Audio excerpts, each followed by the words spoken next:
Oh my.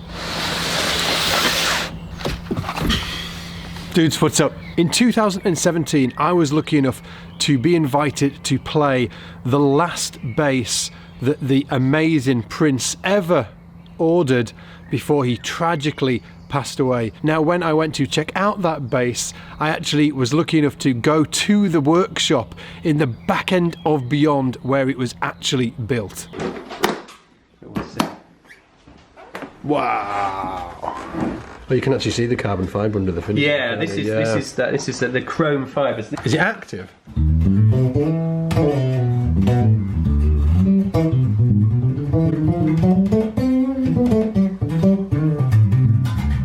This is the bass that Prince ordered after he'd received my guitar. So a year ago, around about this time last year, February, he received the guitar that I had built for him, and very shortly after receiving the guitar, so a matter of days really, he was in touch to ask if I could make a bass like the guitar. Now, a few days ago, I actually got an email from Simon to let me know that he's actually made another one. But this one is a little bit different because, first of all, it's a 5-string, and also it has sound to light technology built into it. I've got to say, I've got no idea what that is. The bass has been made for a buyer out in Hong Kong, but Simon spoke to the buyer, and luckily we got the green light, and Simon sent me the bass so I can do an unboxing for you guys and take a look at one of the world's most unique basses.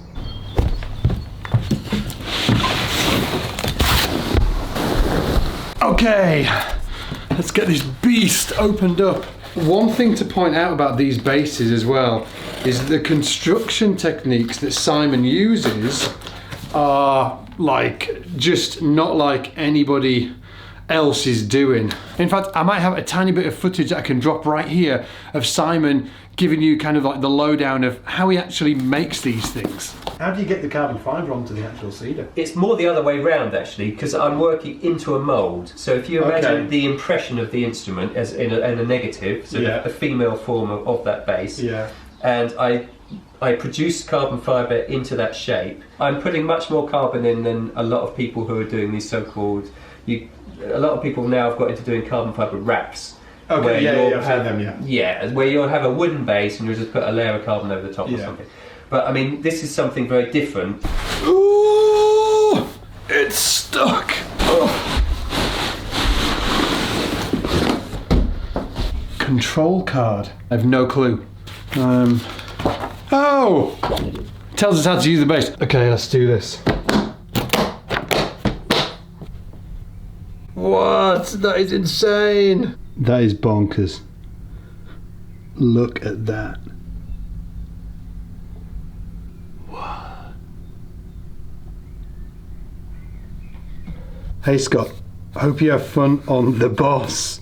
Any questions, just ask Simon. Mega.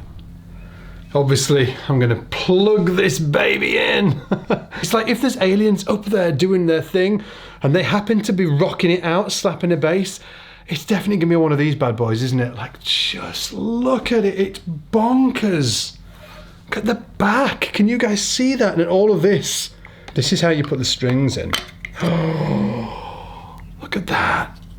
And it just slips on top. Same thing here, I think. Should we see if we can pull off the back? Oh, here we go.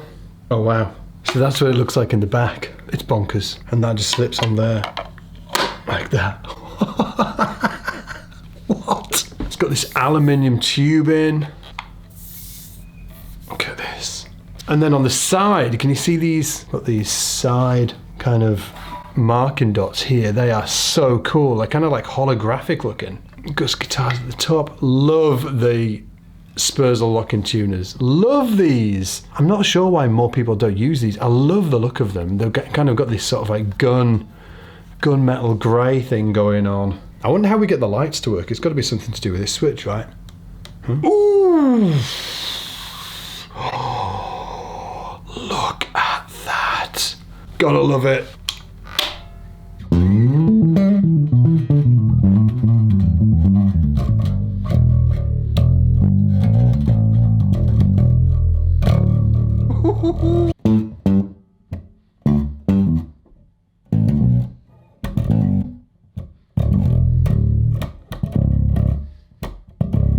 Take one or two. Take one. Okay, so now we've got the fancy cameras on, and I've also plugged the DI straight into the sound card so you can get a real representation of what this thing sounds like, because it sounds monstrous. And also I'm going to be talking you through what the controls do and how much something like this beast is going to cost you.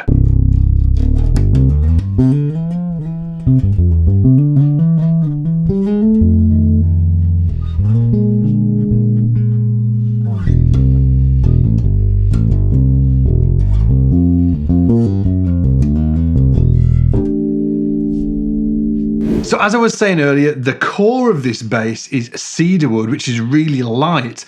And then on top of that, it's got 2.5 mil of carbon fiber impregnated on top of it. I'm not sure whether the word is impregnated, but anyway, it's sort of like held within this carbon fiber shell. Now, the electronics on it are actually pretty standard. The circuit was designed by John East. Like, tons of you guys out there all know who John East is. And we've got a volume here, we've got a mid control here, and the mid is cut and boost.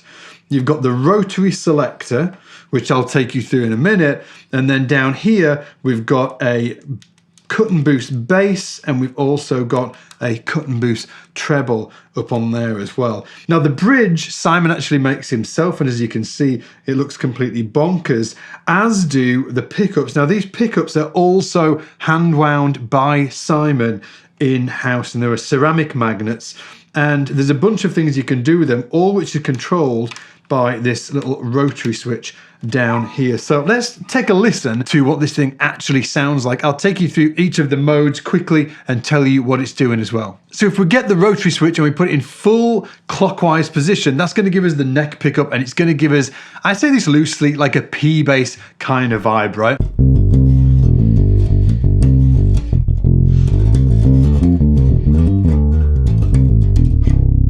Now, if we move one more round on the rotary switch, that gives us the neck and bridge pickups in what's called fat mode. And for me, kind of sounds a little bit like a jazz bass, right?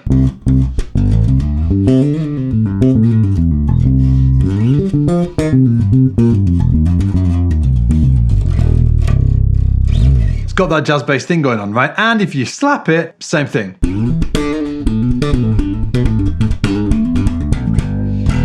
So the next switch on the rotary is actually the neck and bridge again, but this is in thin mode, and it just has, it's a little bit of a thinner vibe.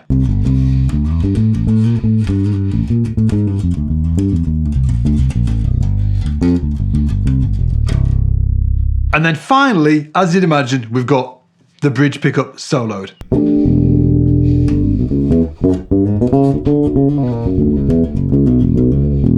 Now, all of them clips that you just heard, all of the circuitry was just completely flat, and it's from the DI straight into the sound card. And obviously, we can't go anywhere without mentioning this thing. Boom! Look at them bad boys. Just they're absolutely killer, aren't they? Now, in terms of how much these things cost, it's £100,000. It's not really. It's actually £8,000 for this specific model, which is around $10,000. Now, if you want to see more videos like this, first of all, make sure that you are subscribed to the channel here on YouTube. And hey, if you've enjoyed this video, give us a like as well down below, and I will send you all of my virtual bass stuff. Now, other than that, as always, take it easy, and I'll see you in the shed.